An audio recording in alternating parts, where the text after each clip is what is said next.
Bonjour à tous, c'est Jean-Luc Haut sur sa chaîne YouTube. Aujourd'hui, nous allons parler de spatial avec l'Europe dans une impasse. Est-ce que elle doit continuer la coopération qui a fait le succès d'Ariane ou doit-elle partir vers de la compétition avec le New Space? En novembre 2023, à Séville, la réunion de la dernière chance prenait place pour le secteur spatial européen. En pleine crise des lanceurs, l'Union européenne se demandait quel modèle choisir pour le futur de cette industrie si stratégique. Face aux géants chinois et américains dans l'espace, l'Europe doit-elle rentrer pleinement dans l'ère du New Space et faire de la compétition le moteur de l'innovation, de la croissance, ou doit-elle au contraire conserver son modèle historique de coopération qui fit le succès d'Ariane 5 pour essayer de conserver sa souveraineté? Les pays membres semblent vouloir trouver un chemin entre les deux, le en même temps de l'Europe. Et oui, l'Europe est en crise de lanceurs. En 2023, l'Agence spatiale européenne l'ESA a signé avec SpaceX, l'américain, un contrat de lancement, écoutez bien, des derniers lanceurs du système de navigation Galileo. Incroyable. Cette constellation de satellites jugée hautement stratégique était pourtant censée n'être tirée que depuis le sol européen. Et malheureusement, ce n'est qu'avec l'accord express des pays membres que le partenariat a pu être signé. Cette sombre affaire met en relief la crise des lanceurs qui touche l'Union européenne depuis la guerre en Ukraine. Celle-ci trouve son origine dans l'imbrication de plusieurs facteurs. Le premier relève de la nature même d'Ariane 5.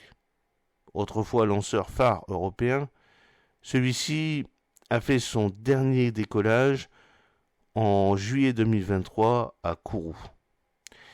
Il s'agissait d'un lanceur puissant, conçu pour mettre en orbite des satellites lourds géostationnaires, alors les plus utilisés lors de sa conception. Ariane 5 n'est pas adapté aux constellations de satellites aujourd'hui en plein développement, mais présentant un coût important. C'est pourquoi l'Union européenne a décidé de mettre fin à son exploitation après 27 années de service. En parallèle, venant des États-Unis, de nouveaux acteurs au modèle économique différent ont pris forme.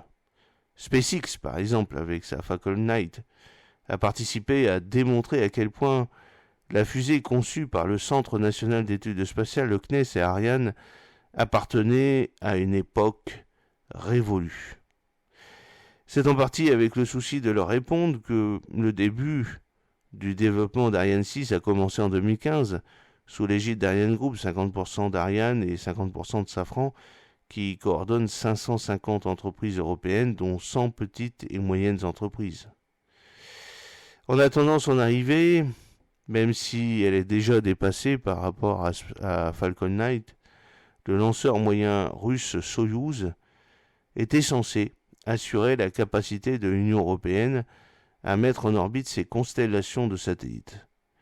Malgré son nom, Ariane 6 lui succède davantage d'un point de vue technique qu'à son aîné Ariane 5. Elle doit être moins chère, plus légère, mais surtout plus adaptée au marché mondial. Malheureusement, ce n'est pas suffisant.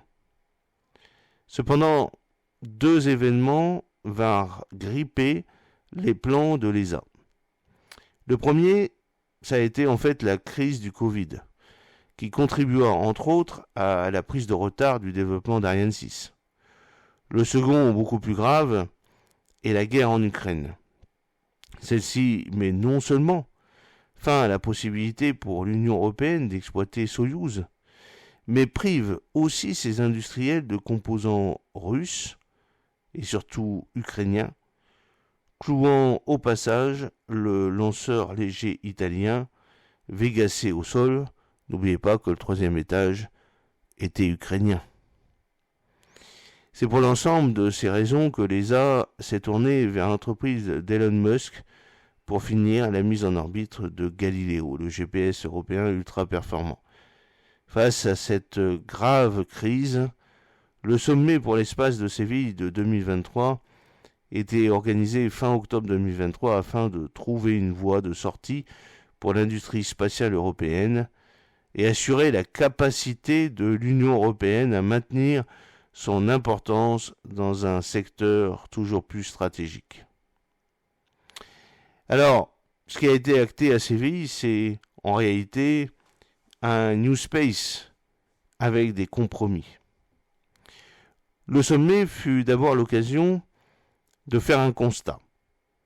Le modèle conquérant de l'Europe spatiale, à coût de subventions, 150 millions d'euros de l'Union européenne pour Ariane 5, ne semble plus adapté à notre époque. L'Allemagne, notamment, défend une libéralisation du secteur et appelle de ses vœux une plus grande importance des acteurs privés. La France, principal pays derrière la conception d'Ariane 6, souhaite cependant que cette ouverture ne se fasse pas au détriment du projet actuel. Plusieurs accords sont signés pour faire face à l'urgence. 340 millions d'euros d'aide, dont 55% financés par la France, sont prévus à partir de 2026 pour Ariane 6. Pourquoi développer une fusée qui est déjà dépassée? En plus de la garantie d'une commande d'au moins 4 fusées par an. Vega C recevra, quant à elle, 21 millions d'euros et la garantie de 3 lancements par an. En plus de cela, son maître d'œuvre italien, Avio, récupère sa commercialisation à la place d'Arianespace. Qu'est-ce que ça veut dire? Est-ce la fin de l'Union européenne ou de l'ESA? En ce qui concerne le futur, Séville préfigure l'entrée de l'Union européenne spatiale dans une nouvelle ère, celle du New Space. Ce concept peut avant tout se définir comme un modèle économique qui vise à se départir de la prééminence totale du public au profit de l'initiative privée. Plus agile, il doit permettre une meilleure innovation, de nouvelles sources de financement et plus largement contribuer à la démocratisation de l'accès à l'espace. C'est à l'aune de cette nouvelle vision que SpaceX a émergé aux États-Unis. Concrètement, en Europe, cela se traduit par la volonté de l'ESA de mettre fin au monopole et aux partenariats institutionnels qui subsistaient jusqu'alors. L'agence va lancer une compétition sans prendre en compte la capacité d'emport des lanceurs. Le directeur général de l'ESA expliquait notamment la demande aux industriels de proposer un service de lancement sans avoir à spécifier le lanceur. En réponse, les projets de mini-lanceurs fleurissent en Europe. Si l'Allemagne est bien positionnée grâce à des entreprises comme Isar Aerospace et Rocket Factory Augsburg, la France n'est pas en reste avec 8 projets portés par des entreprises comme Dark, Latitude, Opus Aerospace et Maya qui est une filiale d'Ariane Group. Plus petits, ces types de fusées visent à répondre à la part la plus importante de la demande du marché qui s'intéresse à l'orbite basse. Néanmoins, pour toutes ces startups, les mini-lanceurs consistent pour la plupart en des tremplins permettant de financer la conception très coûteuse de lanceurs lourds. Et ceux-là qui permettront de mettre en orbite des satellites lourds représentant l'essentiel du marché du futur. Si le privé est appelé à jouer un rôle croissant dans le secteur spatial, il ne faut pas perdre de vue l'importance que le public conserve. Les organisations internationales, par exemple pour l'Europe l'ESA, et les agences spatiales nationales, par exemple le CNES, restent parmi les plus gros clients de lanceurs, notamment pour des satellites à visée scientifique ou militaire. SpaceX, symbole du New Space, est grandement aidé via des moyens indirects par la NASA et l'armée américaine. Cette dernière est le plus gros client de l'entreprise tout en se voyant facturer ses contrats plus cher que les autres acteurs civils. En 2021, les investissements de l'État américain alloués au spatial s'élevaient à 55 milliards de dollars, soit 60% du budget mondial. Aujourd'hui, le chiffre s'élève à 60 milliards contre 17 milliards pour l'Union européenne. Au-delà de la question de financement, les États conservent un rôle de régulation et de législation de l'exploitation de l'espace. Ceux-ci décernent des licences qu'ils peuvent conditionner à des obligations, forme d'entreprise, financement, etc. En Europe, la Commission travaille actuellement sur une future loi spatiale européenne. Elle vise à installer un cadre juridique assurant d'une part la compétitivité des industries, l'harmonisation du cadre juridique à l'échelle de l'Union, et d'autre part assurer la viabilité, la sûreté et la résilience du secteur, notamment sur la question des déchets spatiaux. La question des institutions européennes est à l'aune du New Space. Face à la montée en puissance des autres acteurs spatiaux du globe, l'Union européenne est dans une phase de réflexion quant à la stratégie qu'elle doit employer pour le futur. La première question importante est celle des institutions. Aujourd'hui, 3 d'entre elles cohabitent. Les agences spatiales nationales comme le CNES, l'Union européenne et l'ESA. Contrairement à la croyance répandue, l'Agence spatiale européenne n'est pas une institution de l'Union. Fondée en 1975, cette dernière constitue une organisation intergouvernementale et non pas supranationale comme l'Union européenne. Elle a pour vocation, à sa création, de porter les ambitions spatiales des pays européens entre les deux géants de la guerre froide. Aujourd'hui, elle revendique sa volonté de servir la science et le progrès dans une optique purement pacifiste.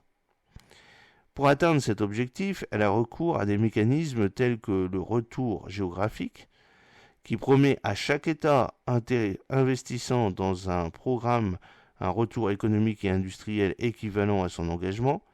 Ce principe sert très bien des projets à visée scientifique, mais se transforme en désavantage important dans le contexte du New Space. Lorsque la compétition, synonyme de rationalisation et d'optimisation, fait pression sur les coûts, de telles exigences deviennent difficilement tenables pour les entreprises du secteur et leurs sous-traitants. Au-delà même de cette question du juste retour géographique, le sujet est de savoir comment les différentes institutions se superposant en Europe vont coopérer dans le futur. Si un organe propre à la Commission européenne existait déjà, l'Union européenne s'est dotée d'une véritable politique spatiale à l'occasion du traité de Lisbonne en 2007. Les objectifs annoncés étaient le progrès scientifique et technique, la compétitivité industrielle et la mise en œuvre de politiques de l'Union européenne. Depuis, un nouveau règlement adopté en 2021, couvrant la période jusqu'en 2027, ajoute l'autonomie stratégique et le renforcement de la sécurité et la viabilité des missions spatiales aux objectifs déjà définis, notamment par l'élimination des déchets. La coopération entre l'Agence du programme spatial de l'Union européenne, l'UESPA, et l'ESA est régie par un accord cadre dont la première version remonte à l'année 2000. Révisé depuis, il engage aujourd'hui l'Union européenne à investir 9 milliards d'euros par an pour la période 2021-2027. Les deux institutions coopèrent pour la conception de programmes tels que la constellation Galileo, GPS européen, ou IRIS, censé permettre un accès autonome des institutions sensibles de l'Union européenne à l'Internet. Aujourd'hui, certains acteurs, comme le Sénat français, se posent la question de l'intégration de l'ESA à l'Union européenne. Cependant, les retours géographiques contraires aux règles de l'Union européenne ainsi que les membres des deux institutions, la Norvège et la Suisse, font partie de l'ESA, mais pas de l'Union européenne, et l'inverse pour la Lituanie et la Slovaquie, tendent à s'opposer à cette perspective. Il s'agit donc davantage de se diriger vers une meilleure complémentarité entre les deux institutions. Le Sénat français toujours évoque la nécessité pour l'Union européenne de conférer une légitimité juridique à l'ESA, légitimité qui passerait par la possible reconnaissance de cette dernière en tant qu'agence spatiale. Une telle transformation requiert cependant de parvenir à faire cohabiter deux visions différentes de l'espace. L'Union européenne, comme annoncé dans sa stratégie spatiale pour la défense et la sécurité le 10 mars 2023, ne rejette pas une utilisation militaire du milieu. Avec une loi en cours de préparation pour 2024, l'Union européenne annonce sa volonté de devenir crédible dans un nouveau domaine d'opération. Une idée qui s'oppose de manière frontale à la vision d'une ESA pacifiste portée avant tout par le progrès scientifique au nom du commun. Alors quelles sont les échéances pour le futur de l'Europe spatiale? Les évolutions du secteur spatial européen sont paradoxales. Menacé par les crises de ces dernières années, confronté à des compétiteurs étrangers de plus en plus agressifs, il se tourne peu à peu vers un nouveau modèle, le New Space. Dans ce nouveau paradigme, la compétition devient le principal moteur de l'innovation et de la rationalisation des coûts, notamment au niveau des lanceurs. Pourtant, à l'échelle du continent, les mêmes dynamiques touchant les industriels poussent les multiples institutions européennes vers une plus grande coopération au prix d'importants compromis en termes de compétences comme de vision sur le futur de l'espace notamment. Pour 2024, le programme de l'Europe spatiale est chargé. Ariane 6, qui porte les espoirs européens de retour à l'autonomie, doit faire son premier décollage cet été. La loi européenne sur l'espace, quant à elle, doit poser le cadre le plus optimal possible pour le développement de ce secteur devenu si stratégique.